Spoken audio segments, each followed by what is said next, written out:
Daily. Taste the Daily.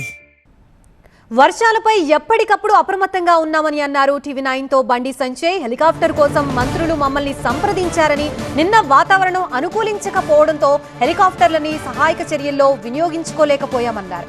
ఈ రోజు వాతావరణం అనుకూలించడంతో వరదల్లో చిక్కుకున్న రైతుల్ని కాపాడగలిగామన్నారు బండి సంజయ్.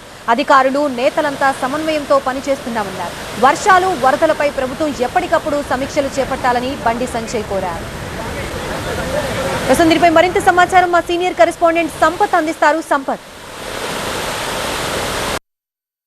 5 రైతులు 24 గంటల పాటు వాగులో చిక్కుకున్నారు. అంటే మీరు కూడా కేంద్ర ప్రభుత్వాన్ని అప్రమత్తం చేశారు. 5 రైతులు క్షేమంగా వస్తే మీకు ఏమనిపిస్తుంది? సంతోషం అనిపిస్తుంది. ఎందుకంటే వాళ్ళ పుణ్యజన్మ నిన్న మొత్తం వర్షంలో ఉన్నారు.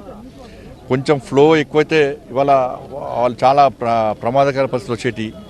కాబట్టి వాస్తవానికి నిన్న ఇది అయిన వెంటనే పొన్న ప్రభాకర్ గారు ఫోన్ చేశారు, నాకు ఆది శ్రీనివాస్ గారు ఫోన్ చేశారు, నాకు నిన్న పొంగిరెడ్డి శ్రీనివాస్ రెడ్డి గారు ఫోన్ చేశారు. ఫోన్ చేసి వెంటనే మనకు హెలికాప్టర్స్ చాపర్స్ కావాలి, ఖమ్మంలో ఎట్లా జరిగిందో అట్లా చాపర్స్ కావాలని తర్వాత వెంటనే మాట్లాడడం జరిగింది. మాట్లాడాక చాపర్ని వచ్చినాయి, కానీ వాతావరణం అనుకూలించకపోవడం వలన మనం వాపసు వెళ్ళిపోయినాయి. ఈరోజు మార్నింగ్ కూడా తిరిగి అమిత్ షా ఫోన్ చేశారు, రాజ్నాథ్ సింగ్ గారు ఫోన్ చేశారు. ఏమైందంటే సరే వాతావరణం అనుకూలించలే, ఇట్లా ఇబ్బంది ఉందంటే సరే వాళ్ళు మార్నింగ్ కూడా ప్రయత్నం చేద్దాం అన్నాక మార్నింగ్ కూడా కమాండర్ షేణి గారు నుంచి మొత్తం అదే పని ఉన్నారు. వారు కూడా వచ్చి మార్నింగ్ కూడా వాతావరణం అనుకూలించాలి, మనం వాపసు వెళ్ళిపోయింది. ఇప్పుడు కొంచెం వర్షం తగ్గిన తర్వాత వెంటనే మనం సమాచారం ఇవ్వడము, వాళ్ళు వచ్చి అలా కాపాడే ప్రయత్నం చేయడం నిజంగా గొప్పదన్నమాట. అంటే కొద్దిగా ఇన్ఫ్లో అంచనా వేయలేకపోయిందని చెప్పుకోవచ్చా ఇక్కడ రాష్ట్ర ప్రభుత్వం?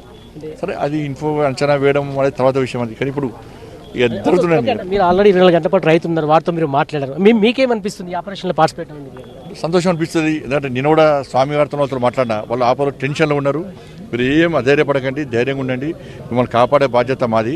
అందరము నాయకులము అధికారులు అందరము ఇక్కడ ఉండి మీ వెంటనే ఉండమని చెప్పినాక చెప్పడము, కలెక్టర్ గారు బోట్లో వీళ్ళను వాళ్ళకి ఫుడ్ పంపించడము, కలెక్టర్ కూడా వీళ్ళతో మాట్లాడము, అధికారులు నాయకులు అందరూ సమన్వయంతో పనిచేస్తాం కాబట్టి ఇలా సక్సెస్ అయింది. ఓకే, మానేరు బాగా ఉధృతంగా పెరుగుతుంది, ఇంకా ఎలా జాగ్రత్తలు తీసుకునే బాగుంటుంది?